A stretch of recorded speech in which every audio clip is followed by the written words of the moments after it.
Muy buenas familia y bienvenidos un día más a Wall Street Wolverine. Hoy tenemos un invitado muy especial en el canal, Juan Ramón Rayo. ¿Qué tal estás? ¿Qué tal? ¿Cómo estamos? Bueno, Juan, para quien no te conozca, ¿quién es Juan Ramón Rayo? Es una pregunta que sé que a veces es complicada, se la hago a algunos entrevistados y se quedan un poco pillados, como diciendo, ¿quién soy yo? ¿Quién es Juan Ramón Rayo? Bueno, pues podríamos decir que soy un economista, concretamente doctor en economía, aunque bueno, al final eso da un poco igual, al que le apasionan dos ámbitos o dos facetas de la economía. Por un lado la teoría o la investigación y por otro la divulgación. El primer ámbito intento desarrollarlo desde la universidad. Desde hace varios años soy profesor en varias universidades y de hecho hace un par de meses un grupo de académicos y de profesionales por fin logramos, después de muchos años de trabajo, crear una nueva universidad privada en España, Universidad de las Hespérides, desde la que espero poder seguir desarrollando esta faceta investigadora y también docente, porque de hecho voy a ser uno de los decanos de la universidad. Y el segundo de los ámbitos de la economía que me apasiona, la divulgación, intento desarrollarlo desde muy diversos medios. Medios de comunicación más tradicionales, como la prensa, y medios de comunicación más novedosos, como las redes sociales o las nuevas plataformas digitales, YouTube, por ejemplo, quizás sea el caso o el vehículo más conocido a través del cual mucha gente me puede terminar siguiendo. Y además de economista, diría que Juan Ramón Rayo también pretende ser cada día un poco mejor en ese sentido, liberal. En el ámbito ideológico o político, soy liberal en el sentido de defensor de las ideas, de los principios liberales, es decir, el respeto irrestricto al proyecto de vida de las personas, y esa visión, esa perspectiva liberal, intento, especialmente en el ámbito divulgativo, combinarla con la perspectiva económica, de tal manera que, en la medida de lo posible, y cuando suceden acontecimientos que creo que merecen alguna explicación a ese respecto, trato de divulgar, siempre desde la honestidad de la que soy capaz, trato de divulgar las ventajas, muchas veces no intuitivas, de una economía de libre mercado. Es decir, por qué la libertad en el ámbito económico no solo es justa, sino también beneficiosa. Y por curiosidad, Juan Ramón, ¿cómo llegó el liberalismo a ti? Porque yo creo que todos tenemos una historia curiosa respecto al liberalismo. En mi caso no fue por la universidad, o sea, yo en mi etapa universitaria diría que era bastante socialdemócrata, pero más que nada porque en la universidad es un poco lo que me enseñaron que era lo correcto. Bueno, llegó sobre todo por el interés en la economía. A mí me empezó a gustar la economía, intentaba entender pues, cómo funcionaba el mundo económico, por supuesto al principio con herramientas tremendamente precarias y muy simplistas, pero bueno, entiendo que como todo el mundo que empieza a estudiar cualquier ciencia o disciplina, y a raíz de esa búsqueda de conocimiento económico, pues llegó a mis manos el libro La economía en una lección de Henry Hazlitt, un libro que bueno, recomiendo a todo el mundo que esté interesado en aproximarse a la economía, no solo por la simplicidad y la claridad de lo que explica, sino por, a mí al menos, me rompió muchos de los esquemas que tenía preconcebidos. Dices que tú eras socialdemócrata, bueno, yo desde el punto de vista actual o desde la perspectiva actual probablemente también me calificaría como socialdemócrata en esa época, bueno, algunos me lo califican incluso en la actual, pero desde luego en esa época, yo en ese momento no me autopercibía como socialdemócrata, pero sí tenía muchas ideas preconcebidas que desde luego entroncarían con la socialdemocracia, con el keynesianismo, etc. Y la economía en una lección de Henry Hazlitt, de una manera muy, muy sencilla, destruye muchas de las intuiciones keynesianas y por tanto filosocialdemócratas que puede tener mucha gente. Y eso, más que persuadirme totalmente de que la economía en una lección tenía razón y de que el liberalismo era la opción correcta, lo que me hizo fue aprender a cuestionarme muchas de las ideas que damos por asentadas y por asumidas en economía. Y a partir de ahí, pues, seguí tirando del hilo. Hazlitt se adscribía dentro de una corriente de pensamiento económico llamada Escuela Austríaca de Economía. Así llegué a Hayek, luego a Mises, luego a Rothbard, Y bueno, pues a partir de todas esas lecturas ya vas configurando más o menos tu pensamiento, no sin avances y retrocesos, hasta el punto de que, como ya decía, pues a día de hoy yo me considero hasta cierto punto un economista criado o cultivado dentro de la tradición de la escuela austríaca, pero hay muchos austríacos que me consideran un hereje, un adversario o un enemigo, ¿no? Por tanto, bueno, uno intenta aprender en la medida de lo posible de todas las escuelas de pensamiento, sean liberales o no lo sean, y conformar una visión de la realidad económica que se ajuste a lo que podríamos llamar la verdad o que se aproxime, sea bastante fiel a esa verdad o a esa realidad objetiva del mundo. ¿Tú crees que beneficia ese puritanismo que hay en el liberalismo? Depende de qué entendamos por puritanismo. Si te refieres a si creo que el liberal ha de ser fiel a sus principios, sí, por supuesto. No, más bien a intentar ser, digamos que lo más radical posible y tachar a los que sean menos radicales como menos liberales, por así decirlo. Bueno, ahí yo distinguiría entre estrategia y táctica, ¿no? O entre luces largas y luces cortas. Yo entiendo que por cuestiones tácticas, pues una persona, o simplemente por honestidad intelectual, es decir, obviamente no digo que toda persona liberal tenga que abrazar un ideal maximalista liberal si no lo comparte o si no lo considera funcional, ¿no? Pero estoy pensando más bien en, imaginemos una persona que cree que una sociedad plenamente libre, sin restricciones a la libertad individual de ningún tipo, más allá de las necesarias para salvaguardar la libertad individual de otros, que ese tipo de sociedad podría ser funcional, pero que decide por, bueno, pues,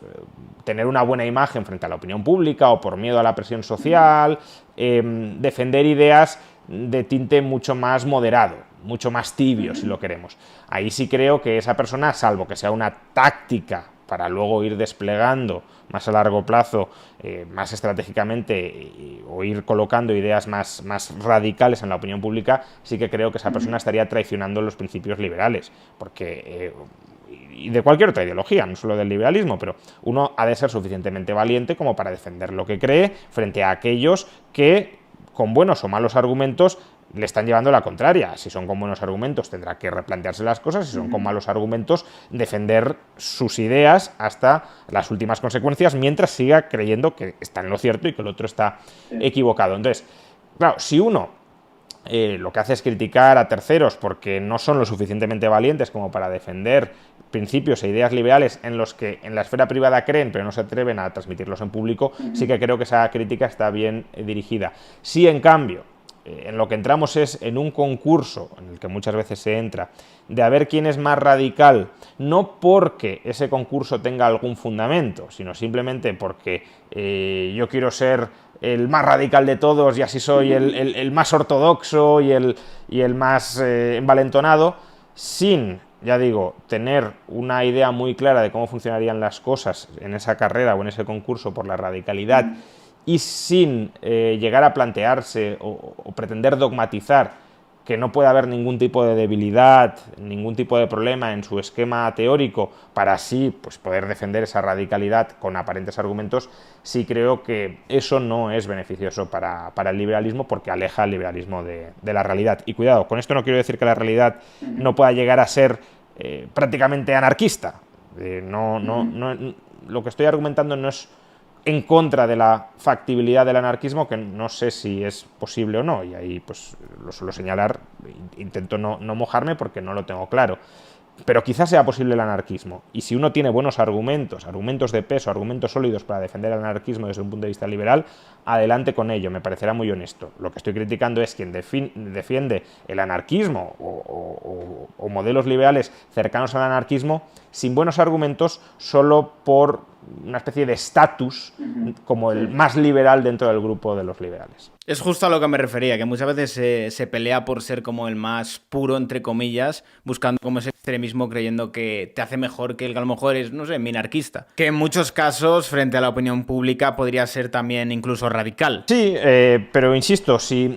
uno es radical o es puro, en el sentido de que lleva las ideas hasta las últimas consecuencias, y es capaz, o posee, digamos, un modelo y una comprensión de la realidad histórica que le permite defender sólidamente esa postura, me parece perfecto que lo haga. A mí me encantaría poder hacerlo, pero no me siento a día de hoy capacitado para llevar las ideas hasta esas últimas consecuencias, porque no lo veo claro hasta las últimas. Sí lo veo claro hasta casi las últimas. Eso no significa que no pueda estar equivocado, significa que de momento creo que no lo estoy, o que no se me han presentado suficientes buenos argumentos como para que piense que lo estoy, como cualquier otra persona que tenga una opinión más o menos formada de algo. Ahora, si uno, y eso es muy típico entre los jóvenes, a todos nos ha pasado, a mí también, si uno simplemente entiende 4 o 5 principios del liberalismo, que está muy bien que los entienda, y dice, bueno, pues si estos principios son correctos, hay que aplicarlos en cualquier circunstancia, en cualquier contexto, sin ningún tipo de ambigüedad, y cualquiera que coloque alguna duda sobre su aplicabilidad, pues es un traidor o es un impuro. Eso, si no tienes una buena idea de cómo esos principios funcionarían en la realidad, ya digo, ese modelo del mundo y esa comprensión histórica que avale esa defensa que estás haciendo, pues desde luego, como digo, creo que perjudica a cualquier movimiento político, filosófico, ideológico, porque lleva a que al menos el común de los mortales, no digo la ortodoxia dentro de ese movimiento, pero el común de los mortales vea una incompatibilidad entre lo que se está defendiendo y el mundo tal cual es o tal cual puede llegar a ser, si no le explican cómo puede llegar a ser con bastante detalle y persuasión. ¿Crees que el liberalismo en los últimos 5 años ha crecido? Bueno, no solo en los últimos 5. Yo más o menos llevo en estas cuestiones pues 20 años, más o menos 20 años. Y recuerdo que hace 20 años pues estábamos no arrancando con internet, pero casi, y empezaron a emerger, eso sí, hace 20 años, pues una serie de blogs o bitácoras personales en las que cualquier persona podía escribir su opinión. Pensemos que hasta ese momento, si uno quería expresar su opinión, pues a lo mejor algún foro de internet, pero no había una bitácora o un recopilatorio de todos los textos de esa persona, o solo le quedaba la prensa y los libros. Y claro, a la prensa escrita y a los libros tenía acceso muy poca gente. Por tanto, hasta hace 20 años, escribir accesiblemente para el gran público era imposible. Entonces, que hace 20 años emergieran estos blogs en los que cualquier persona podía escribir lo que quisiera y otras personas, por tanto, podían leerle, supuso un primer estallido muy importante del movimiento liberal, porque mucha gente que tenía ideas más o menos fundadas o más o menos intuitivas sobre el liberalismo y que en su entorno local se encontraba solo, porque claro, en la prensa, en la opinión publicada, no en la opinión pública, sino en la publicada, no veía en ninguna parte un reflejo de sus ideas, pues empezó a comprobar que no estaba solo, que había otra gente, tampoco mucha, pero que había otra gente que pensaba más o menos igual y que por tanto a lo mejor no era un loco solitario, sino que podía haber cierta coherencia en esto. Y además pues unos y otros se podían ir realimentando recomendando libros. Tal fue, digamos, el estallido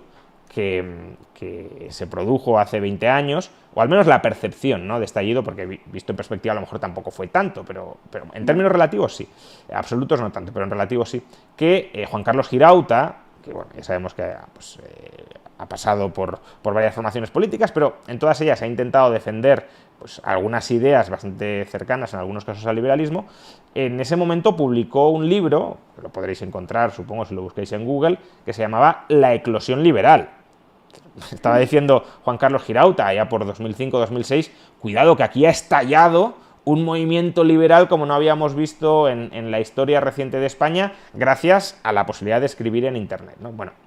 yo creo que en los últimos 5 o 6 años se ha producido un fenómeno similar, probablemente mayor en términos absolutos que el que se produjo hace 20 años, gracias a YouTube, ¿no?, a los medios, bueno, YouTube y otras plataformas audiovisuales. Ya se ha pasado no solo de que cualquiera pueda escribir en internet y cualquiera lo pueda leer, que eso sigue teniendo un público bastante limitado, ¿no? Pues el que lee habitualmente suele ser pues un cultureta, digámoslo así, y por tanto la masa de la población que puede seguir a alguien que escriba habitualmente no es tan grande, pero con el formato audiovisual se ha expandido muchísimo el público objetivo y por tanto también en términos absolutos el número de liberales. Por tanto, sí estamos, yo diría, ante un nuevo estallido de la cantidad de liberales que pueda haber en un país o en España. Eso no significa que seamos una masa crítica muy relevante. Políticamente creo que todavía no lo somos, pero bueno, tenemos las herramientas para llegar a serlo y para intentar defender nuestras libertades frente al poder político que intente pisotearlas. ¿Y en qué momento te paras en tu vida, Juan Ramón, y dices, me voy a hacer youtuber? Realmente no... O sea, bueno, yo el canal de YouTube lo abrí creo que en 2015 aproximadamente, pero lo utilizaba únicamente para subir intervenciones en medios de comunicación, ¿no? Pues para que no se perdiera definitivamente, pues si me hacían alguna entrevista o participaba en algún debate, pues, como un archivo. Pero no grababa vídeos de manera recurrente ni los subía a la plataforma y no me veía a mí mismo como un youtuber, ¿no? Que al final, bueno, el término puede sonar a veces un poco... Sí, como despectivo. Despectivo, pero en realidad pues eso, podríamos decir un escritor, ¿no? Pues un escritor escribe, un youtuber comunica a través de la grabación. También a los escritores en el pasado se los consideraba, o el término escritor se consideraba despectivo, ¿no? Pero fue hacia finales del año 2019, creo que agosto de 2019, cuando bueno, me planteé empezar a grabar vídeos y subirlos de una manera más o menos regular, tampoco con mucha regularidad, pero bueno, ponerme como objetivo ir subiendo algunos vídeos porque bueno, veía que el formato y la plataforma había gustado en otros youtubers, mayoritariamente podríamos decir de derechas, y ahí incluyo a liberales y no liberales, pero dentro del mundo de la derecha, porque la izquierda en ese momento y tampoco hoy, o al menos no, quizá... No acaban de calar, ¿no? No acaban de encontrar su espacio. Quizá hoy un poquito más que entonces, pero desde luego hace 4 años en absoluto. Y digo, bueno, pues si este formato puede funcionar, pues probémoslo, ¿no? Y a raíz de probarlo, prueba, error, corrección, prueba, error, corrección, prueba, error, corrección, pues sí, me he ido habituando y de la misma manera que durante muchos años, ahora ya no, aunque casi, pero ya no, estaba escribiendo un artículo en prensa todos los días, incluso algún día más de uno, pues ahora no estoy escribiendo tanto en prensa y me gustaría incluso a lo mejor reducirlo un poco más, pero lo que sí estoy intentando hacer es subir al canal una reflexión, digamos, no siempre es un vídeo grabado expresamente, pero sí una reflexión diaria para que la gente pues, que quiera hacer un seguimiento de las ideas liberales más o menos aplicadas a ciertos asuntos de actualidad, pues pueda saber o sepa que prácticamente cada día encontrará nuevo contenido en el canal. ¿Podríamos decir también un poco en línea con tu faceta como docente que tu pasión o vocación es la comunicación? Sí, a ver, la docencia al final mezcla las dos facetas que antes mencionaba que creo que me describen. Una podría ser pues eso, la de teórico investigador y la otra es la de divulgador. En YouTube, digamos que prima más la parte divulgadora, porque intentas que las explicaciones sean todo lo masticadas posibles, no siempre se puede, hay veces que hay vídeos que probablemente el espectador medio no entienda plenamente porque llevan incorporados cierta carga teórica o ciertos conceptos o cierta jerga que al menos yo no sé reformular de otra manera. Sí, o matices o casos concretos que no puedes caerte en generalidades. Claro, algo, pues eso, una carga de complejidad algo más elevada, pero bueno, en la medida de lo posible intentas que sean lo más sencillos y asequibles posibles, pero claro, eso te aleja de razonamientos teóricos muy profundos. La docencia es un punto intermedio entre la investigación o el desarrollo teórico y la divulgación, porque por un lado tienes que divulgar para que los alumnos te entiendan, pero claro, no divulgar a un nivel a lo mejor tan elemental o tan básico como en el canal de YouTube, sino que ya puedes aportar razonamientos más profundos y cuanto más elevado es el grado de la docencia, pues si es grado o posgrado, por ejemplo, pues más elevada esa complejidad teórica. Claro, uno podría decir, bueno, pues si la docencia es lo que mezcla mejor ambas perspectivas, ¿por qué no te centras en la docencia y abandonas totalmente la divulgación más sencilla como YouTube? Bueno, pues básicamente porque YouTube es un medio de masas y la docencia no deja de ser, entendámoslo bien, el término que voy a utilizar, pero no deja de ser una divulgación elitista, ¿no? A un grupo minoritario que es el que acude a clase y le estás divulgando únicamente para ellos, sean 30, 100 o 150 personas, pero no ante 50.000 o 100.000 o 150.000 o 200.000 en algunos casos que pueda llegar a un vídeo de YouTube. Por tanto, claro,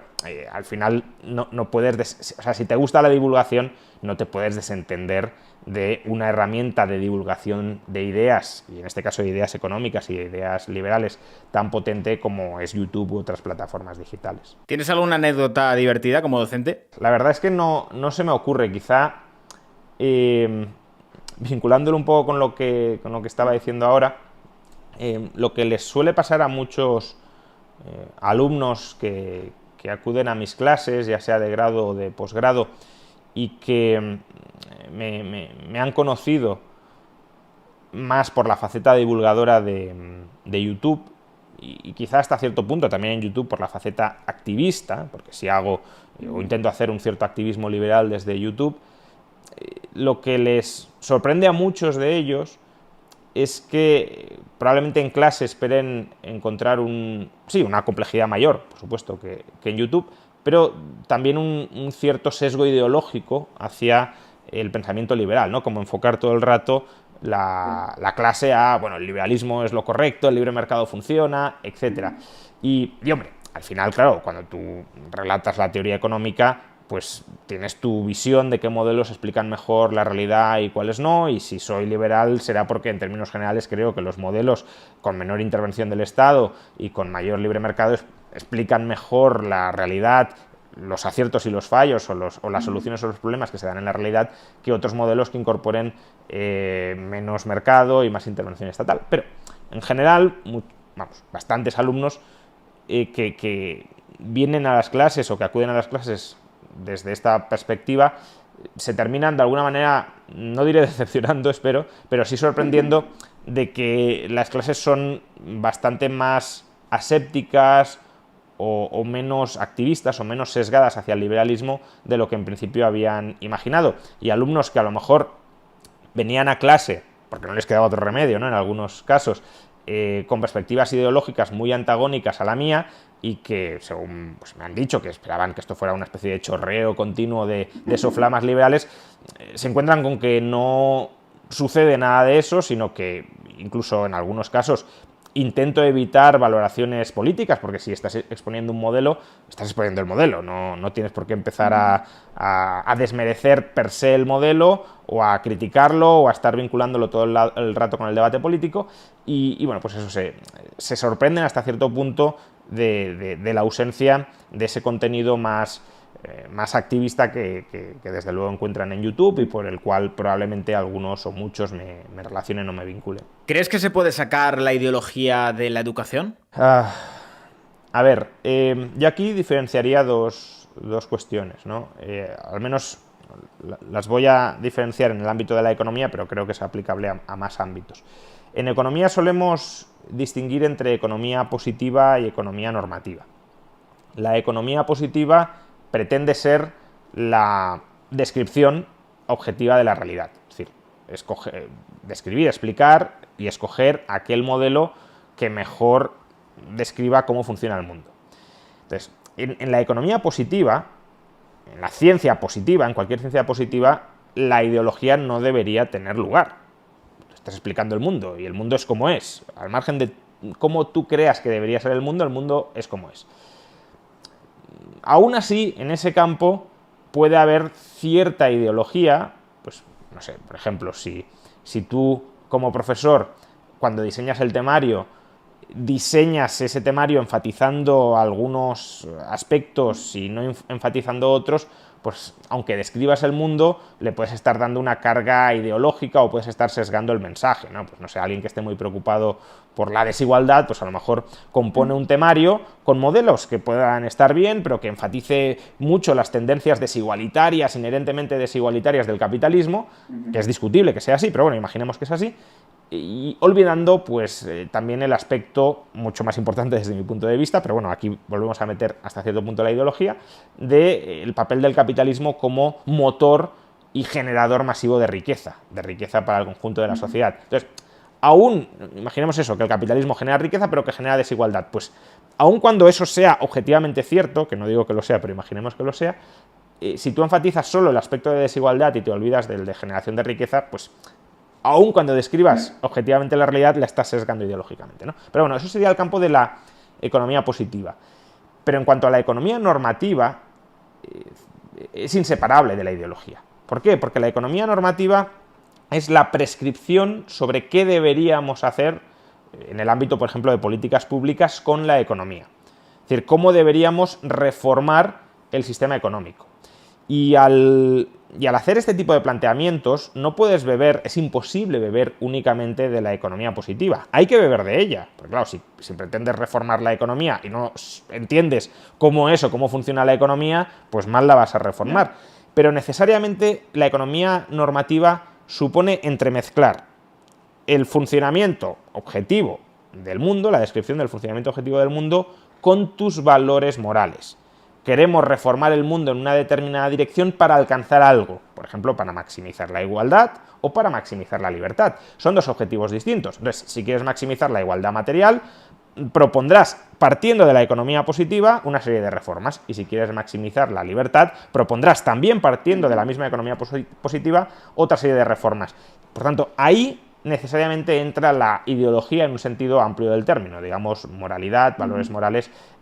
o filosofía moral de manera más amplia. Entonces, ¿podríamos afirmar que la educación pública siempre va a tender hacia la izquierda porque todos aquellos que la componen tienen intereses en su supervivencia? Bueno, ahí depende, yo diría que depende cómo entendamos izquierda, ¿no? Si entendemos izquierda por estado de bienestar, función pública, etcétera, sí, creo que existe y va a existir siempre en la educación estatal un sesgo de supervivencia muy fuerte a orientar a los alumnos hacia la defensa de lo público, de ellos mismos, ¿no? En caso contrario, la educación pública tendería a desaparecer, ¿no? Imaginemos que desde la educación pública los profesores, los planes de estudio, los políticos que influyen sobre los planes de estudio, pues establecieran que hay que defender continuamente la privatización de la educación pública. Pues en la medida en que eso cale entre el alumnado, la educación pública desaparecería. Por tanto, por mero instinto de supervivencia, es casi inevitable que la educación pública esté sesgada hacia la izquierda. Si entendemos por izquierda, pues eso, estado de bienestar, función pública, etcétera. También hay una especie de sesgo de selección. No digo que sea en todos los casos, pero si una persona considera que la educación pública es lo más importante para estructurar una sociedad, no la educación, sino la educación pública, probablemente intente meterse como, bien intencionadamente, no lo estoy criticando, intente meterse como profesor en la educación pública, de modo que también el profesorado, más allá de su interés, probablemente también tenga una confluencia, una correlación ideológica con la defensa del estado de bienestar. Pero, decía, depende cómo entendamos izquierda y derecha. La educación pública es educación estatal, ¿no? Y la educación estatal es una educación que intenta generar entre el alumnado una identidad política, personal política, que esté alineada con los intereses del Estado. Y esos intereses del Estado no solo pasan por el estado de bienestar, también pasan por la inculcación de una identidad nacional entre el alumnado. De hecho, la educación pública surge fundamentalmente para eso, para lavarle el cerebro a chavales de muy distintas regiones y de muy distintas etnias culturales, digámoslo así, y unificarlas políticamente en una única identidad nacional. Surge, no por casualidad, en Prusia, precisamente para construir la Gran Alemania. Entonces, ese fenómeno de nacionalizar o generar una conciencia nacional entre el alumnado es un propósito nacionalista, que en España vemos con mucha claridad en las regiones pretendidamente secesionistas, pues Cataluña, el País Vasco, etcétera, donde claramente los autodenominados nacionalistas intentan crear una identidad catalana, una identidad vasca entre los alumnos como paso previo a constituirse, ¿no? a que esa población defienda en el futuro un Estado independiente y, por tanto, pues eso, yo me siento catalán, quiero mi Estado catalán, pero no lo vemos con tanta claridad, y es exactamente lo mismo en la generación de una conciencia nacional española, por ejemplo, que tiene exactamente el mismo objetivo, es decir, generar un corpus ideológico e identitario de yo soy español. ¿Y qué significa ser español? Pues para entender qué significa ser español he de estudiar historia de España, como en Cataluña estudian historia de Cataluña, literatura española, como en Cataluña estudian literatura catalana, geografía española, como en Cataluña estudian geografía catalana, etc. Es decir, generar la idea de que formamos parte de un mismo pueblo que se ha ido reproduciendo históricamente y que yo soy heredero de antiguos españoles que forman parte, ya digo, de esa misma población histórica. Saber si yo desciendo de gente que vivía en la península ibérica hace 500 años o no. Pero me lo intentan inculcar simplemente porque yo ahora resido en España. Y quien dice España dice Francia, ¿no? Probablemente en Francia sea todavía más claro, el jacobinismo francés es la aniquilación de cualquier diversidad cultural para generar una gran Francia unificada y unida con una sola lengua, una sola cultura, una sola historia, pero también Alemania, Italia, es decir, cualquier país necesita crear conciencia nacional y eso se genera a través de la educación pública. Y ese nacionalismo, aunque en España a veces asociamos el nacionalismo con la izquierda, pero esa defensa de la identidad nacional, de ese engrandecimiento de la nación, es algo que se suele asociar más bien a la derecha. Es decir, la derecha es el nacionalismo. Ya digo, en España no, porque el nacionalismo español, que era el franquismo, pues es la derecha, y en cambio los antifranquistas se vincularon con el nacionalismo regionalista o centrípedo, y centrífugo, perdón, y ese nacionalismo, claro, al ser antifranquista, pues se lo ha asociado a la izquierda, y bueno, luego también han incorporado muchas veces ideas de izquierdas, pero el nacionalismo tiende a ser mayoritariamente de derechas, y por eso, si la educación pública tiende a generar, es una máquina de generación de conciencia nacional, también es de derechas en ese sentido. Lo que no es, desde luego, es liberal, ni de izquierdas ni de derechas. ¿Y no crees que existe cierta competencia desleal por parte del Estado al tener la potestad o la legitimidad de decidir qué titulaciones son oficiales y, por tanto, qué titulaciones tienen valor dentro del sector privado o se les da valor dentro del mercado laboral? Y por otra parte, los actores del sector privado en materia educativa también tienen que recibir, digamos, que este visto bueno por parte del Estado para que tengan la legitimidad de que los títulos que van a expedir tienen una validez, siendo una titulación oficial. Sí, sin duda, aunque también el mercado va filtrando, ¿eh? Hay universidades en España que son universidades oficiales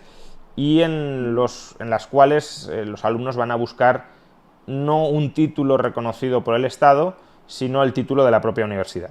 Hay universidades en España, no voy a decir nombres, pero bueno, probablemente a todos nos venga alguna a la cabeza, cuyo alumnado es mayoritariamente extranjero y que luego no solicita el título oficial de España. Lo que pide es eso, pues, figurar como graduado de esta universidad, porque esta universidad internacionalmente tiene mucho reconocimiento, o simplemente te permite señalizar que eres una persona de un determinado estrato social o que ha entrado en contacto con gente potencialmente muy influyente en las esferas económicas, y por tanto te interesa dar a entender y mostrar que tú has estudiado ahí y que tú te has graduado ahí, y el título oficial les da igual. Pero sí es cierto que en muchos ámbitos todavía la titulación oficial sigue siendo importante, incluso para acceder a la función pública, por ejemplo, y por tanto que sea el Estado el que reparta esa oficialidad de una manera además bastante arbitraria, hay que decir, es un proceso muy poco transparente y de nuevo con intereses bastante espurios en ese proceso de otorgar reconocimiento oficial y validez a los títulos de las universidades. No es un proceso abiertamente competitivo, donde, pues no sé, por ejemplo, el carnet de conducir también es un proceso donde el Estado, pues a través de sus procedimientos reglados, permite indicar quién está habilitado a conducir y quién no lo está. Pero es un proceso muy abierto a la competencia, es decir, cualquiera que quiera optar a obtener el carnet de conducir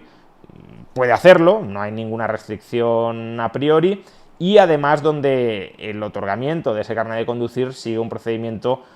reglado, bastante objetivo y sin demasiados sesgos. Hombre, te puede tocar un examinador al que le caes mal, etcétera, pero en términos generales, después de 2 o 3 exámenes, si conduces bien, ya sería muy mala suerte que todos estén sesgados contra ti, ¿no? Aquí no, con la universidad no. Con la universidad no estamos hablando de un procedimiento de esas características, sino que estamos hablando de un procedimiento totalmente politizado y donde entran, por tanto, intereses políticos e ideológicos y también intereses corporativos que permiten excluir a ciertos centros de estudio de la posibilidad de convertirse en universidades y, por tanto, de otorgar títulos oficiales, no porque las titulaciones que impartan no sean de alta calidad o incluso de una calidad superior a la de otros centros de estudio aprobados, autorizados por el Estado, sino simplemente porque el Estado busca excluirlos y por tanto los coloca en una condición, en una situación de desventaja competitiva. Tengo entendido que tienes aquí un nuevo proyecto en una universidad. ¿Nos puedes contar un poquito en qué consiste? Sí, bueno, es un proyecto nuevo en el sentido de que finalmente ha salido adelante, pero es un proyecto que lleva como 10 años en marcha. 10 años en marcha, que son muchos años y que han permitido que el proyecto esté mucho más maduro de lo que estaba hace 10 años, pero no hemos retrasado el proyecto 10 años porque al final siempre lo puedes seguir retrasando hasta que esté todo definitivamente acabado y siempre decir, no, pero esto puede cambiar, puede mejorar y además si cambia el contexto, si cambian las tecnologías, pues tienes que volver a reinventarlo, ¿no? No hemos tardado 10 años en sacar adelante este proyecto porque así lo hayamos querido, sino porque nos hemos encontrado con un bloqueo estatal y administrativo continuado que ha llevado a tener que retrasarlo hasta que finalmente, gracias a un conjunto de carambolas, ha salido oficialmente aprobado. En España... Pero hay que tener paciencia, 10 años, bloqueo de 10 años. Paciencia y aguante financiero, que esto a veces tampoco se... Claro, o sea, para montar una universidad en España necesitas un capital bastante importante. No necesariamente de una única persona, sino de un conjunto de inversores, pero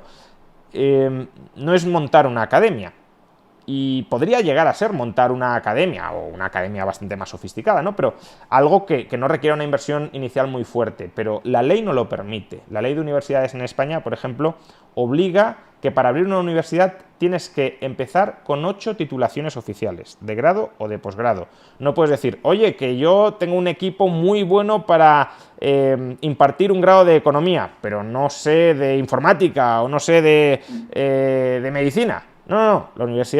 la ley universitaria te dice, no, es que has de impartir 8. Y además, no 8 titulaciones todas de la misma rama, sino de varias ramas. Con lo cual, claro, la estructura que necesita esa universidad para poder operar en España y para poder llamarse universidad, porque es que antes hablábamos de la oficialidad de los títulos, pero es que la ley ni siquiera te deja llamarte universidad si no has recibido la autorización expresa del poder político. Entonces, ya la estructura inicial de costes es muy considerable, pero además, claro, para esperar 10 años con el capital desembolsado y sin dar ningún tipo de rentabilidad a los inversores porque no te dejan abrir, pues claro, has de tener paciencia, inversores que crean mucho en el proyecto, que estén también muy ilusionados con el proyecto más allá de su rentabilidad, porque si no abandonas. Y lo que quieren en muchos casos es ganar por cansancio, es decir, por agotamiento del equipo promotor e inversor. Pero sí, después de 10 años, finalmente conseguimos que la Universidad de las Hespérides, que así se llama el nuevo proyecto universitario que abre al público en octubre, bueno, ya está abierto al público, pero en octubre empezamos con las clases y ahora mismo estamos con el proceso de matriculación para esas clases que empiezan en octubre, la Universidad de las Hespérides empieza este año 2023 y es una universidad que finalmente cuenta con todas las autorizaciones pertinentes, es decir, imparte títulos oficiales en grados muy diversos. Yo animaría a la gente, si cree que puede tener algún interés en estudiar en la Universidad de las Hespérides, pues que vaya a la página web y eche un ojo a las titulaciones que ofrece y que ofrecerá en el futuro, porque vamos a ofrecer, si el proyecto sigue bien y adelante, que esperamos que sí, nuevas titulaciones en algunos casos bastante originales. Todas ellas, no todas ellas, casi todas ellas o muchas de ellas oficiales. Se distingue claramente cuáles son oficiales de cuáles no, es decir, aquí no se vende en absoluto gato por liebre. Y bueno, pues yo participo como pequeño inversor en este proyecto desde prácticamente un comienzo, y también voy a ser el decano de la escuela de grado de la universidad, que bueno, es una de las personas encargadas de supervisar el contenido de los distintos temarios de los distintos grados que imparte la universidad, y también participa en el proceso de selección del profesorado. Se trata de una universidad que, aun cuando, y utilizando la distinción que he hecho antes entre economía positiva y economía normativa, o ciencia positiva y prescripciones políticas, más en general, porque no es solo una universidad de ciencias económicas, aunque es una universidad que va a ser todo lo objetiva de lo que seamos capaces a la hora de impartir los distintos grados, el equipo promotor sí tiene unos valores morales, ya digo, entre los que me encuentro, muy marcados y muy claros, que es la defensa y promoción de una sociedad de individuos libres y responsables. Por tanto, dentro de la honestidad y objetividad con la que vamos a impartir los grados y con los que hemos diseñado los grados, porque además el diseño de los grados también está supervisado por las autoridades estatales, sí, cada paso que das, no te dejan avanzar nada sin contar con su visto bueno. Pues dentro de esa honestidad y esa objetividad con la que vamos a impartir el conocimiento, porque además estamos convencidos de que ha de ser así, también vamos a, más allá de la economía positiva o de la ciencia positiva, sí que vamos a intentar aportar una perspectiva moral y política, pues orientada, claro, o influida o muy influida por los valores liberales. ¿Y a quién se la recomendarías? Un poco factores diferenciales, ¿cómo esperáis competir con el resto de universidades? Bueno, no lo he mencionado y es importante, es una universidad online, 100% online. Es decir, que este es un primer hecho diferencial ya metodológico con la inmensa, no todas, pero sí con la inmensa mayoría de universidades que hay en España. En España, para estudiar un grado universitario o un posgrado universitario, tienes que acudir físicamente, sobre todo al grado, o tienes que, bueno, no tienes que, depende de las normas Deberías. de cada programa, pero sí está pensado, sí está concebido la enseñanza para que acudas presencialmente. De modo que, no sé, imaginemos que yo quiero estudiar, vivo en Madrid y quiero estudiar esta asignatura con un profesor muy bueno que está en Valencia o que está en Santiago. Pues o me mudo a esta ciudad y estudio en esa universidad todas las asignaturas solo por tener un muy buen profesor que me interesa en una asignatura concreta, o renuncio a ese buen profesor. Con la educación online esto no tiene por qué suceder. Si conseguimos seleccionar a buen profesorado, y creo que lo hemos conseguido, puedes tener muy buenos profesores, residan donde residan en cualquier parte del mundo, y además el alumno puede estudiar a su ritmo desde casa. Es verdad que eso también implica o requiere de cierta responsabilidad y disciplina personal, porque no es lo mismo habituarte a ir a un sitio físico donde, bueno, pues a lo mejor desconectando, pero donde te van dando la información, que tener que conectarte tú y hacer un seguimiento tú personal desde casa. Pero las personas que crean que tienen esa mínima disciplina y que quieran formarse en disciplinas académicas muy diversas, de nuevo invito a la gente a que acuda a la página web si tiene curiosidad y le eche un ojo a los distintos grados, que tengan esa disciplina, esa curiosidad intelectual, y que además quieran de alguna manera formarse profesionalmente para tener un impacto transformador, tanto social como económico, en términos de finanzas personales, en el mercado laboral, pues creo que son personas que podrían estar interesadas en los programas de grado y de posgrado que ofrece la universidad. De todas maneras, os dejaré el link en la descripción por si alguno quiere mirarlo más en profundidad. Juan, quería plantearte otra pregunta que yo creo está bastante candente dentro del sistema educativo, y es, ¿existe inflación en cuanto a la titulación universitaria? Sí, a ver, esto puede ser un poco casi contradictorio con lo que mencionaba antes, ¿no? Porque antes estaba criticando que el Estado no autorizara libremente la apertura de universidades, sino que tuviesen que pasar por un proceso muy politizado y muy burocratizado que termina obstaculizando muchos nuevos proyectos universitarios, y desde mi punto de vista hay una inflación de títulos universitarios en España, pero realmente no es contradictorio. muchas veces cuando uno dice, oye, yo quiero abrir una nueva universidad para ofrecer pues, un grado de economía, o un grado de finanzas, o un grado de administración de empresas, o un grado de emprendimiento, o un grado de ciencias políticas, o un grado de derecho, o un grado de informática. La respuesta que recibes por parte del defensor del statu quo es, pero ¿para qué quieres abrir una universidad ofreciendo esos títulos que ya los ofrecen todas las universidades? O sea, ¿qué aporta tu universidad? ¿Qué cosa diferencial aporta al mercado?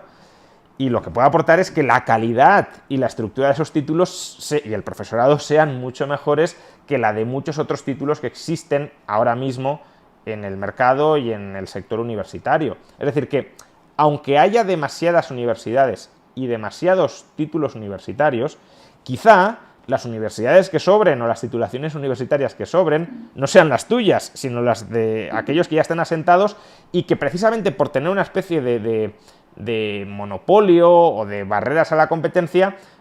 o de privilegios estatales han podido pues ofrecer titulaciones universitarias de muy poco valor añadido, que más que alimentar al alumno, a quien alimentan es a la burocracia, ¿no? Al profesor, al burócrata, al político y a quien reparte el dinero del contribuyente a todos estos actores, ¿no?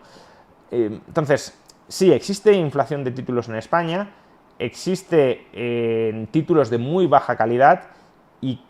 debería ser la competencia de mercado quien purgara eso, quien eliminara todos los títulos superfluos o sobrantes. El problema es que muchos de esos títulos superfluos o sobrantes probablemente estén en la universidad pública o en la privada protegida de la competencia y, por tanto, la genuina competencia de mercado no permite barrer con todos estos títulos superfluos y sobrantes, de modo que terminamos teniendo redundancias que están costeadas directa o indirectamente por el contribuyente. Y además, curiosamente, incluso dentro de las propias universidades públicas se impide como esta competencia entre los profesores, porque yo cuando estaba en la universidad pública recuerdo ciertos profesores que querían, digamos que, innovar o hacer cosas que no contaban con la aprobación de los que ya llevan muchos años, eran dinosaurios, digamos que solo querían repetir lo que llevaban haciendo los últimos 30 años, sin nuevos sistemas, sin actualizar, digamos que los planes educativos que se planteaban, y reciben un boicot tremendo. Sí, aunque bueno, eso se puede dar en cualquier burocracia, no solo en el sector público. Es decir, al final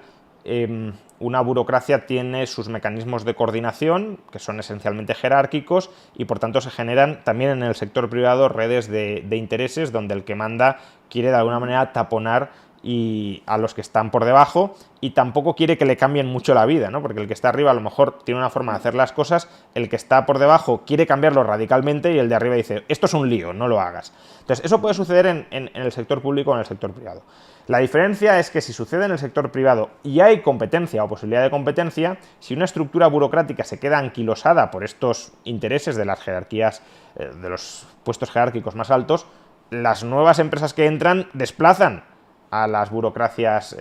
privadas ineficientes.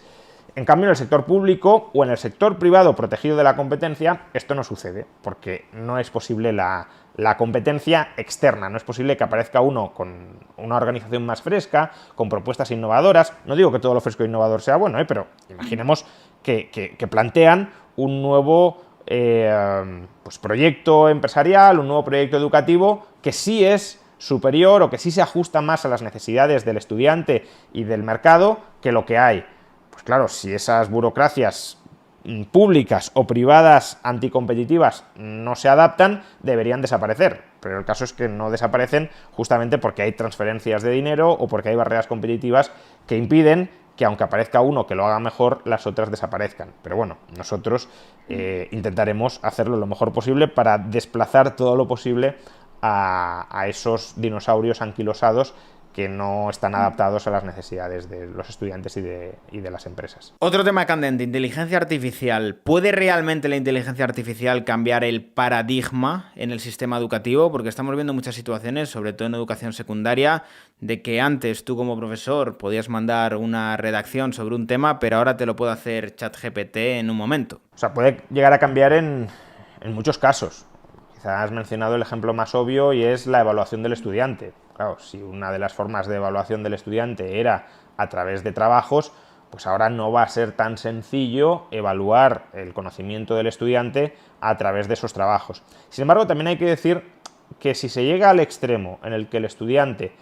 no está motivado para aprender, sino para, de alguna manera, salvar la papeleta, y le da igual el desarrollo de un trabajo, es decir, no escribe el trabajo, no desarrolla el trabajo para aprender, para nutrirse, para enriquecerse intelectualmente, sino porque no le interesa en absoluto lo que se le está enseñando y únicamente aspira a tener el título oficial, ya eso ya pone de manifiesto un fracaso del modelo educativo. Pero bueno, siempre puede llegar a haber algún tramposo, pero que en términos generales esa sea la dinámica de la clase dice muy poco de la calidad del sistema educativo, no necesariamente del profesor, a lo mejor es de la organización educativa en su conjunto que ha llevado, conducido, empujado a los estudiantes a esa situación. Pero bueno, en cualquier caso, habrá que de alguna manera revisar los métodos de evaluación, cambiar el modo en el que el profesor pone notas para evaluar el conocimiento del alumno, pero ni siquiera diría que este es el mayor de los cambios que puede traer al sistema educativo. También va a cambiar, por cierto, el modo en el que trabaja el profesor. Pues, al profesor le facilita algunas tareas de evaluación, por ejemplo, pues escríbeme o plantéame un examen sobre esta temática, y te lo puede hacer ChatGPT, y no tiene por qué perder el tiempo el profesor haciéndolo si no quiere perderlo, que a lo mejor no es perderlo, sino invertirlo si cree que puede aportar algo diferencial, ¿no? Pero me refería, sobre todo va a cambiar la dinámica de impartir clase, porque de alguna manera la inteligencia artificial lo que hace es comoditizar el conocimiento, y por tanto el profesor, que muchas veces se limitaba a vender un conocimiento hasta cierto punto masticado, más complejo que el de YouTube, pero masticado para que lo entienda el estudiante y para que lo interiorice el estudiante, ahora va a tener que aportar algo diferencial, no solo en el ámbito de la investigación, es decir, generación de nuevo conocimiento que de momento, ya veremos por cuánto tiempo, no sea capaz de generar la inteligencia artificial, sino también a la hora de organizar las clases y las dinámicas de aprendizaje dentro de la clase. Básicamente todo aquel valor añadido que el mero conocimiento transmitido en términos asequibles para el estudiante no pueda aportar. Y por tanto, claro que cambia la forma, o va a cambiar necesariamente la forma de organizar las clases. ¿Compartes el alarmismo que está habiendo con la inteligencia artificial y la potencial desaparición de muchos trabajos, incluso las advertencias que ha hecho Elon Musk sobre los peligros que podría llegar a tener la inteligencia artificial y que tiene que ser controlada? Sí, yo tengo ciertas cautelas o ciertos miedos, sin ser un experto en el asunto, es decir, tampoco querría colocar esto al mismo nivel de otras afirmaciones que he hecho antes y que, bueno, con las que me siento más cómodo porque he estudiado muchísimo más, pero bueno, quizás sesgado por mis lecturas y por la comprensión a raíz de esas lecturas de la inteligencia artificial, sí creo que hay riesgos muy importantes, incluso extremos, para la propia, incluso diría, supervivencia de la humanidad, que hay que resolver a largo plazo. Es decir, la inteligencia artificial tiene el potencial de transformar radicalmente para bien la sociedad, de llevarnos hacia una sociedad donde gran parte de los problemas que padece la humanidad se hayan resuelto, porque al final para resolver esos problemas necesitamos inteligencia, y la inteligencia artificial lo que hace es multiplicar las unidades de agentes pensantes y la inteligencia, la capacidad de generación de nuevo conocimiento de cada uno de esos agentes pensantes. Pero claro, si multiplicas la inteligencia de algunos agentes que no tienen por qué compartir necesariamente tus mismos intereses o que no tienen por qué compartir necesariamente tu misma moralidad, esa inteligencia explosiva en manos de esos agentes que no comparten tus intereses o tus valores morales se puede transformar en un problema muy grave para aquellos que vamos a dejar de ser la especie más inteligente, el ser humano, dentro de la faz de la Tierra. Hasta cierto punto es como si estuviésemos creando internamente, o al menos corremos el riesgo, porque se puede resolver, bueno, quizás se pueda resolver este problema, pero corremos el riesgo de terminar creando organismos o una especie, entre comillas, que sea mucho más inteligente, muchísimo más inteligente que nosotros, ¿no? Imaginemos que los chimpancés crearan al ser humano, pues claro, eso sí podría constituir un riesgo existencial para los chimpancés, en la medida en que una vez creado el ser humano y una vez ese ser humano puede desarrollar toda su capacidad intelectual, pues los chimpancés nunca van a ser ya rivales para ese ser humano, pues guardando las distancias. Pues algo similar puede terminar ocurriendo con la inteligencia artificial si no conseguimos alinearla correctamente con nuestros intereses y con nuestros valores morales y no está claro, nadie sabe muy bien, de momento al menos, pero precisamente por eso también se está investigando cada vez más, quizá insuficientemente, pero cada vez más en este ámbito, no está muy claro cuál ha de ser el procedimiento para conseguir resolver este problema. ¿Y crees que esto también puede llevar a una progresiva implantación de una renta básica universal? A ver, cuanto más próspera sea una sociedad, más incentivos hay para implantar una especie de renta básica universal. Y la inteligencia artificial tiene el potencial de convertirnos en muchísimo más prósperos de lo que somos hoy, ¿no? Hay autores que hablan incluso, ahí ya no voy a pronunciarme porque ni siquiera he visto la base de estos cálculos, pero hay autores que hablan incluso de duplicar el PIB mundial cada 2 o 3 años. Entonces, el nivel de bienestar que potencialmente puede llegar a engendrar la inteligencia artificial es enorme. Con lo cual, claro, si una sociedad es muy rica, el incentivo a decir, oye, creemos una red de seguridad de última instancia, bueno, ni siquiera una red de seguridad, sino que todo el mundo tenga garantizada una renta con independencia de si quiere trabajar, de si no quiere trabajar, etc. Además, si como decías antes, aunque creo que este no es el principal de los potenciales riesgos de la inteligencia artificial, pero sí, como decías antes, la inteligencia artificial destruye y va a destruir,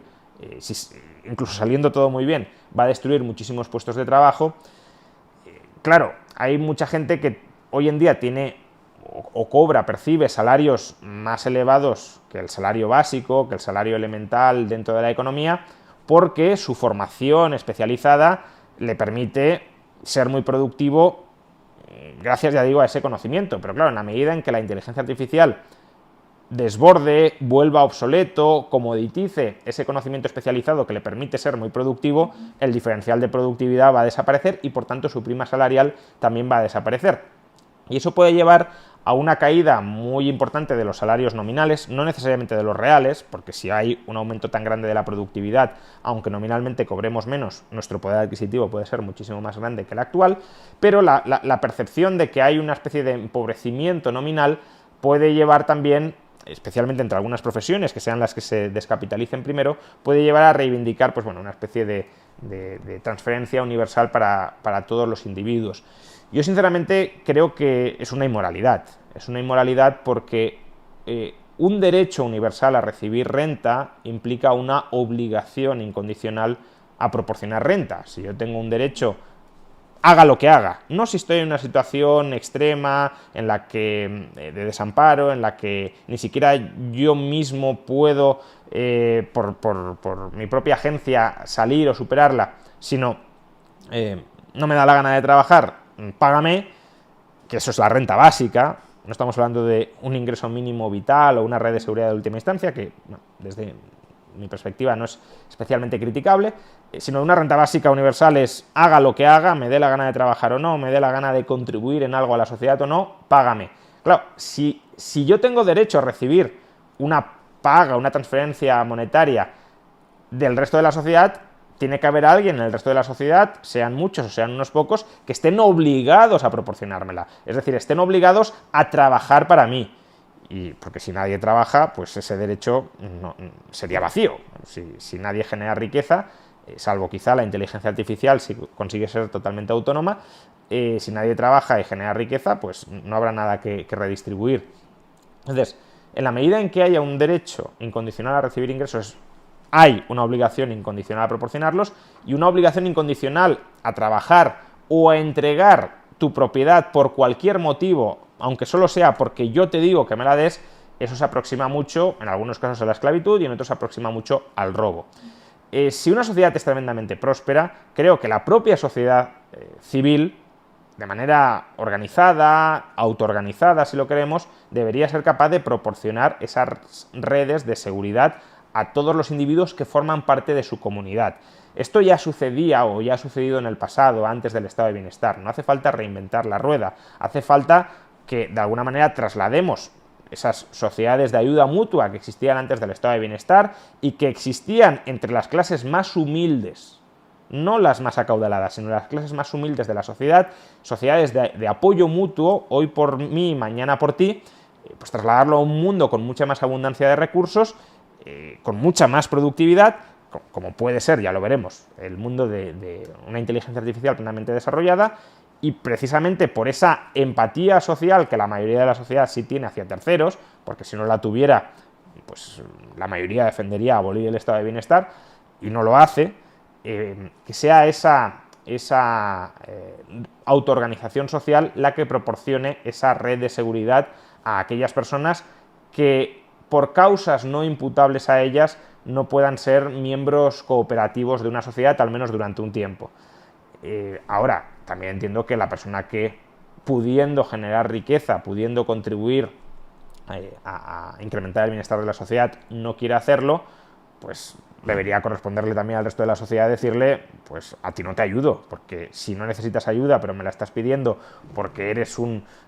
egoísta, en el peor sentido del término, pues bueno, si no quieres cooperar con la sociedad, no cooperes, pero tampoco la parasites. Yo también creo que esto se plantea desde una perspectiva de una potencial sociedad distópica controlada por unas élites que tienen el control de los medios de producción, de la robótica, todo está totalmente automatizado, hay inteligencias artificiales y digamos que se encarga a estas élites que tienen la propiedad de todos estos medios de producción proveer a la sociedad, digamos que de esta renta básica universal de todas aquellas personas que simplemente se dedican a existir porque ya el resto puede ser proveído por estas élites que son dueñas de estos medios de producción. Fíjate, sin embargo, que la inteligencia artificial yo creo que va a contribuir a reducir la desigualdad si el riesgo existencial no se manifiesta, en lugar de incrementarla. El principal factor que ha motivado o ha impulsado la desigualdad de ingresos en los últimos 30 o 40 años ha sido que el progreso técnico que hemos experimentado ha potenciado la productividad de aquellos trabajadores mejor cualificados. Es decir, ha sido un progreso técnico sesgado, orientado a complementarse con el capital humano. Entonces, claro, si yo soy un trabajador en la parte alta de la distribución salarial, un trabajador muy cualificado o bastante cualificado, y además las nuevas tecnologías que van apareciendo aumentan todavía más mi productividad, mi productividad con mi conocimiento y con esas nuevas tecnologías se dispara. Y se dispara hasta un punto de desplazar o de poder desplazar a muchos trabajadores no cualificados que no pueden competir contra mí, porque yo, a través de mi conocimiento y a través de las nuevas tecnologías, por ejemplo, cierta automatización de los procesos de producción materiales, puedo desplazar a trabajadores que lo único que tenían que ofrecer era su fuerza física. Y eso ha generado pues esa polarización salarial. Trabajadores que en el mundo industrial cobraban un buen salario, pero que ahora con la automatización de los procesos productivos, en parte pues auxiliados o complementados pues por los ingenieros y los programadores informáticos, etcétera, se han visto desplazados y sus salarios han caído, mientras que por otro lado estos ingenieros que han diseñado las máquinas o que operan las máquinas, los que han diseñado el software que utilizan esas máquinas, etcétera, han visto cómo sus salarios se disparaban porque desplazaban productivamente a esos trabajadores no cualificados. Pero la inteligencia artificial, como he dicho antes, lo que supone es comoditizar el conocimiento. Con lo cual, el capital humano, que hasta el momento era una cierta barrera competitiva, el trabajador no cualificado no puede competir con el trabajador cualificado porque no tiene ese conocimiento, esa barrera competitiva entre trabajadores que proporcionaba la formación o el capital humano se puede, según evolucione la inteligencia artificial, disolver mucho. De modo que un trabajador no cualificado auxiliado por la inteligencia artificial puede ser tan productivo como un trabajador cualificado, porque la cualificación ya no le va a aportar nada diferencial a la mezcla trabajador no cualificado-inteligencia artificial, porque la cualificación la va a tener la inteligencia artificial, o la puede tener la inteligencia artificial. Con lo cual, la prima salarial, que ha sido el principal motor de las desigualdades en los últimos 30-40 años, va a tender a disiparse, va a tender a estrecharse. Este es un proceso, por cierto, que ya se dio a principios del siglo XIX. Es decir, a principios del siglo XIX, ¿quién era el trabajador cualificado? Los artesanos. Yo sé muy bien cómo confeccionar estas piezas únicas, el maestro artesano tiene todo el conocimiento, y bueno, cierta organización gremial que le permitía expulsar a la competencia, pero tiene todo el conocimiento, y en cambio, pues el trabajador que no entra al gremio y que no recibe formación dentro del gremio no sabe producir estas manufacturas que se hacían con las propias manos de artesanía. Llega la revolución industrial, estandariza los procesos de producción, y un trabajador analfabeto, entre comillas, o a veces entre no tantas comillas, era capaz de confeccionar productos de una calidad superior a los productos artesanales, con lo cual toda la formación específica de los artesanos no vale para nada. El ingreso extra que tenía el artesano frente al agricultor que estaba alejado de la ciudad, o al proletario que estaba en la ciudad, muchas veces incluso vagando por las calles porque no podía mantenerse con el escaso salario que cobraban, esa prima salarial desaparece y la desigualdad entre esos dos colectivos se reduce, se estrecha. Pues bien, un proceso similar es el que puede y a mayor escala es el que puede terminar dándose con la inteligencia artificial, según cuál sea pues, el desarrollo de la misma. ¿Y todo esto de la mano de las CBDC crees que puede ser la mayor amenaza para la libertad que ha habido durante este siglo XXI? Porque esta combinación de digitalización, automatización, inteligencia artificial y dinero programable suena a sociedad distópica. Sí, hombre, tampoco diría que la mayor amenaza para la libertad, ¿no? Probablemente haya muchas otras amenazas. Ahora, una amenaza, según cómo se diseñen las monedas digitales de los bancos centrales, sin duda es, ¿no? Si vamos a un diseño chino, que es al que parece que tiene cierta querencia, al menos lo que se ha filtrado hasta el momento, Lagarde, pues claro, eso sí es una amenaza. Si tienes un dinero que te permite rastrear todos los movimientos, todos los pagos que efectúe una persona, y que te permite disponer de sus saldos de tesorería arbitrariamente como desees, es decir, que le puedes arrebatar todos los fondos cuando tú quieras, o puedes conocer, como decía, todas las transacciones que ha hecho, pues hasta cierto punto te expone ante el resto de la colectividad, o si no ante el resto de la colectividad, sí ante la clase política burocrática. Y esto es muy peligroso, ¿no? Porque si se termina diseñando así, que no se tiene por qué diseñar así, las CBDCs podrían ser pues algo así como un Bitcoin, o tener un diseño similar al de Bitcoin, pero que contara con una especie de aval en términos de valor económico público. El Banco Central podría tratar de estabilizar su valor y por tanto sería una moneda totalmente privada o seudónima, pero con un valor más estable respecto al dólar o al euro que el que tiene Bitcoin, porque estaría el Banco Central detrás recomprándolas o revendiéndolas para mantener su valor estabilizado. Pero si vamos, ya digo, a una moneda programable del estilo chino, para entendernos, claro, se suele decir, bueno, si no tienes nada que esconder, no tienes nada de lo que preocuparte. Esto es una monstruosidad. Primero, hay gente que puede querer mantener su privacidad en determinados ámbitos, aunque no haya cometido ninguna ilegalidad.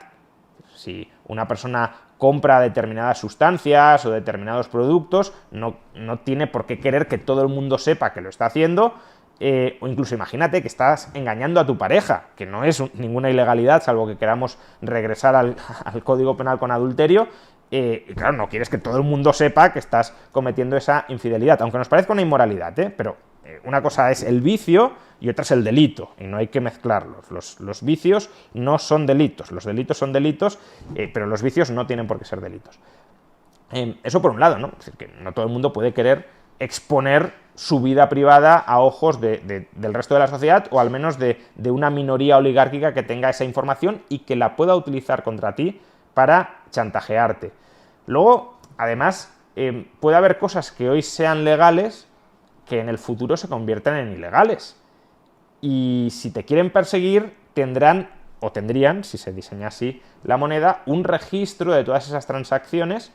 que eran legales y que ahora son ilegales. Es verdad que la ley penal ha de ser irretroactiva en lo perjudicial, de tal manera que no puedas penalizar a una persona por algo que hizo cuando era legal hacerlo, pero si llega un gobierno suficientemente despótico al poder, ese principio tan asentado de irretroactividad penal en lo desfavorable se lo puede terminar saltando y te puede perseguir, o te podría llegar a perseguir, por acciones que hiciste siendo legales y teniendo constancia registral de que las hiciste ahora que se han declarado ilegales.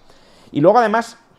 también hay acciones que pueden ser ilegales, especialmente en un régimen muy liberticida, pero que cualquier persona que no sea profundamente liberticida puede querer que, aunque sean ilegales, se sigan pudiendo realizar. Imaginemos que llega un gobierno comunista o un gobierno fascista al poder y pretende ilegalizar pues, a todos los otros partidos políticos o todas las otras asociaciones de pensamiento que no comulguen con el credo único. Pues claro, si yo quiero financiar un grupo ilegal, pacífico, pero un grupo ilegal que se encargue, no sé, de repartir panfletos o de subir contenido a la red para criticar y deslegitimar a ese gobierno fascista o comunista, ahora lo puedo hacer si soy capaz de mantener esa privacidad a ojos de esa autocracia. Pero si tenemos un dinero que rastrea todos los movimientos que haces, rápidamente esa autocracia podría saber, que usted está financiando a este grupúsculo de libertarios insurrectos que pretenden cambiar el régimen fascista o comunista para ampliar las libertades. Usted va preso. Entonces, es un mecanismo de control social, un potencial mecanismo de control social y político que, si se diseña mal según para quién, mal para los ciudadanos, a lo mejor bien para los políticos, pero si se diseña mal puede ser muy, muy peligroso. Y el problema es que, como digo, algunos de los mensajes que nos ha ido trasladando el Banco Central Europeo al público, tanto oficial como extraoficialmente, apuntan a que la privacidad no va a ser en absoluto una prioridad en el diseño de esta moneda digital. Y eso pues nos desarma frente a quienes quieran utilizar esa falta de privacidad para conculcar nuestras libertades. ¿Y crees que Bitcoin en este sentido puede ser una alternativa, o con la llegada de la regulación en el mercado de las criptomonedas y la progresiva implantación de regulación en los exchanges centralizados mayoritarios se puede llegar a controlar, digamos, que el mercado cripto y en cierta medida Bitcoin mediante la implantación de estas CBDC y la obligatoriedad de que los exchanges centralizados mayoritarios tengan que utilizar esta CBDC por encima del resto de stablecoins? Cuanto peor sea el diseño de las CBDCs, más motivos habrá para que Bitcoin siga viva y siga operativa. Por supuesto, le intentarán poner todas las barreras que puedan, pero cuanta mayor sea el ansia por ponerle barreras, más motivación probablemente habrá para terminar utilizándola. Es decir, si tú tienes una autocracia que quiere imponer una moneda con la que controlarte plenamente y que además intenta evitar que utilices alternativas precisamente para poder controlarte, pues la motivación que habrá para que no te controlen será también muy grande. En cambio, claro, si tú tienes un estado que dice, oye, mira, yo aquí voy a ofrecer una alternativa pública a Bitcoin, voy a estabilizar su valor, va a ser una alternativa totalmente privada, yo no me voy a poder meter, no voy a poder interferir en la privacidad, no te la voy a poder quitar, y la voy a gestionar razonablemente, pues probablemente ahí Bitcoin sí tenga más que temer, porque si a ti te ofrecen un buen dinero alternativo a Bitcoin y por tanto Bitcoin tampoco tiene ningún argumento competitivo que avale su demanda, pues la demanda de Bitcoin sí terminaría desplazándose hacia esas nuevas formas monetarias, de alguna manera avaladas o sponsorizadas por el Estado. Pero si no se ofrece eso, y no se va a ofrecer eso, creo que la lógica y la justificación de Bitcoin va a seguir en pie y quizá con más motivo todavía que en la actualidad. Por curiosidad, Juan Ramón, ¿conoces Monero? Sí, conozco la moneda anónima, ¿no? No conozco el funcionamiento interno o la técnica interna como la conozco en el caso de Bitcoin, que tampoco es que sea un experto en el caso de Bitcoin, pero desde luego sí la he estudiado mucho más que Monero. Es que bajo el escenario que comentabas de un Estado que realmente persiga directamente al ciudadano mediante estas CBDC, Monero podría ser una alternativa que garantiza una privacidad total y realmente podría ser una respuesta muy muy clara frente a esta persecución estatal. Sí, la cuestión también es hasta qué punto, y eso es lo que no sé porque no lo he estudiado, la red se puede mantener con esa... O sea, por un lado, hasta qué punto vas a tener entradas de gente en esa red teniendo una especie de estándar monetario ya más o menos asentado como es Bitcoin y que puede ser suficiente para muchos de esos propósitos, y luego hasta qué punto esa red, que no lo sé, puede funcionar correctamente con una privacidad o anonimidad absoluta como en el caso de Monero. Y un poco en línea en todo esto, Juan Ramón, ¿cuál crees que puede ser la temporalidad en la cual el transhumanismo sea una realidad? Eso está muy vinculado con el desarrollo de la inteligencia artificial, y las velocidades aquí se me escapan absolutamente porque no, entre otras cosas, o sea, primero, ni siquiera los expertos en el campo se ponen de acuerdo, con lo cual un aficionado absoluto en el campo como pueda ser yo, pues no va a hablar con ningún criterio en ese sentido. Pero además es eso, que los expertos ya no se ponen de acuerdo y yo no soy un experto. Pero bueno, estimaciones las hay para todos los gustos, ¿no?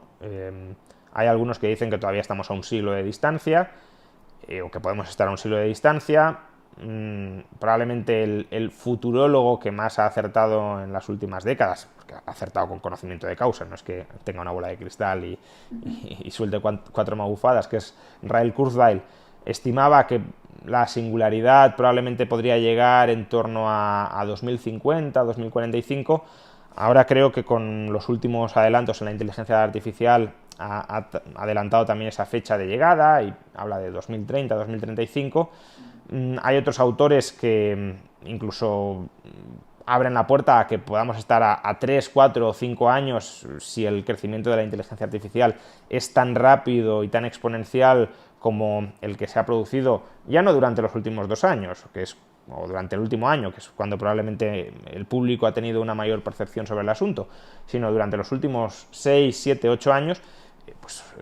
incluso abren la puerta, ya digo, a que lleguemos en un lustro. No lo sé, son distintas estimaciones y ni siquiera los expertos lo saben porque el grado de evolución de la inteligencia artificial no es cognoscible ahora mismo.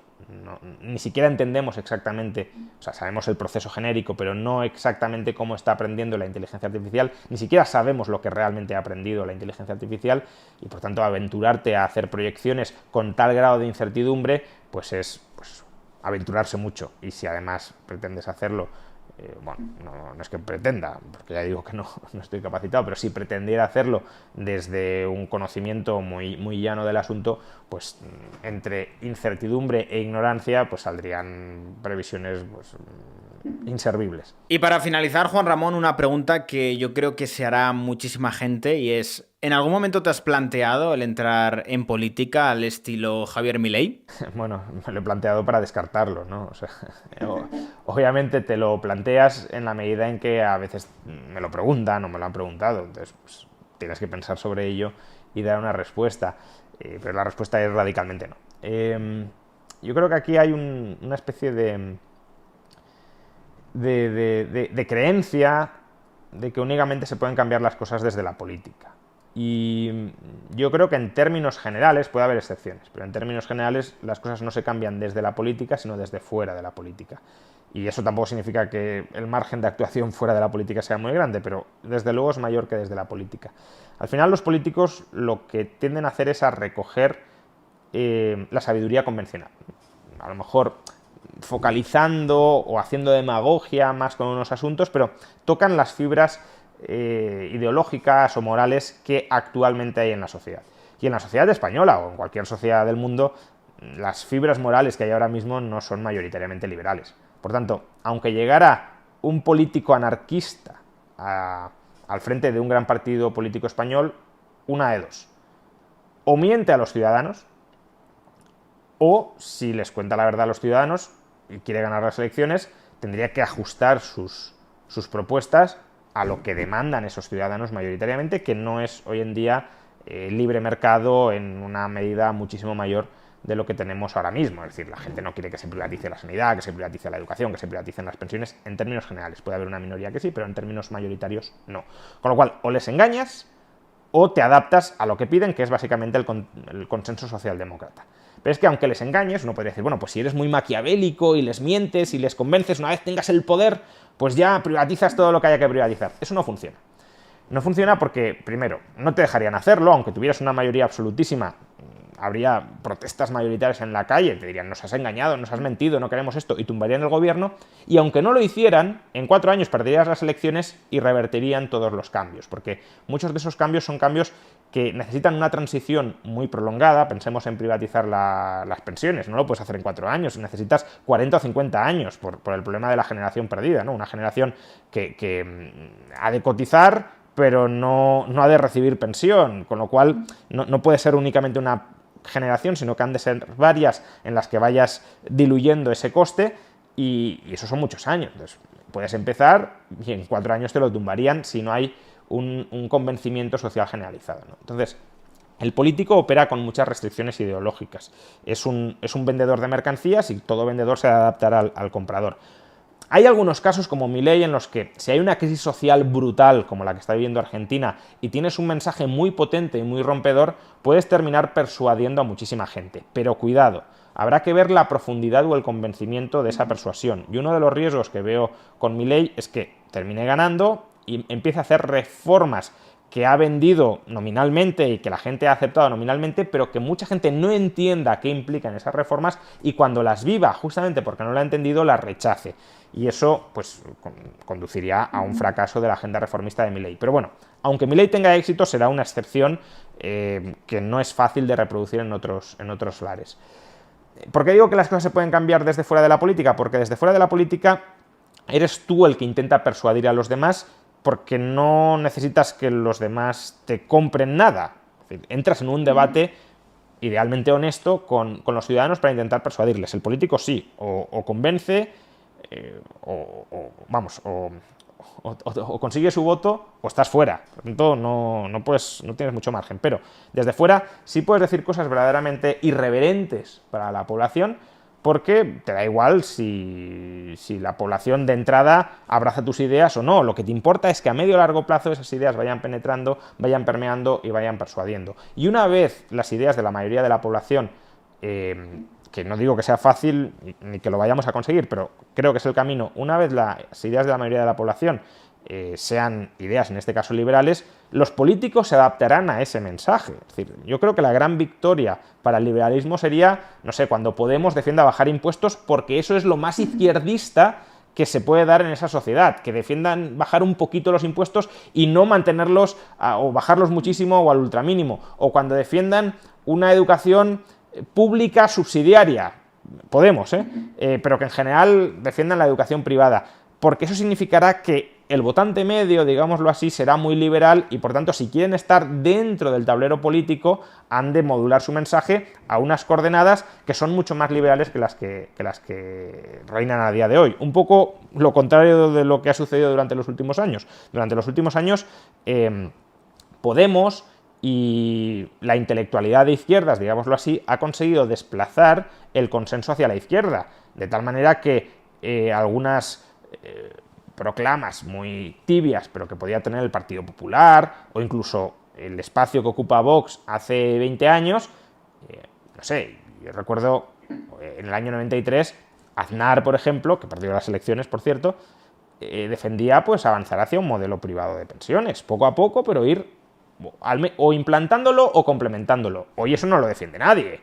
El PP desde luego no lo defiende, y Vox lo llegó a defender un momento y ya lo ha dejado de defender. ¿Por qué? Porque se ha desplazado mucho el consenso hacia la izquierda. Eso que se podía defender en el año 93 hoy es indefendible, porque no hay un clima de opinión suficientemente tolerante con esas ideas más liberales. Y la cuestión es alimentar esas ideas más liberales, pero desde fuera de la política, no como un siervo de los políticos, sino como un fiscalizador, un controlador y un enemigo de los políticos. Totalmente de acuerdo, y es un tema que a mí la verdad me lo plantean bastante, y creo que la gente muchas veces ve al político como un mesías que de repente viene y tiene la capacidad de cambiarlo todo, y es más bien un esclavo de las expectativas de la gente. Eso es, sí, no, el esclavo es un vendedor.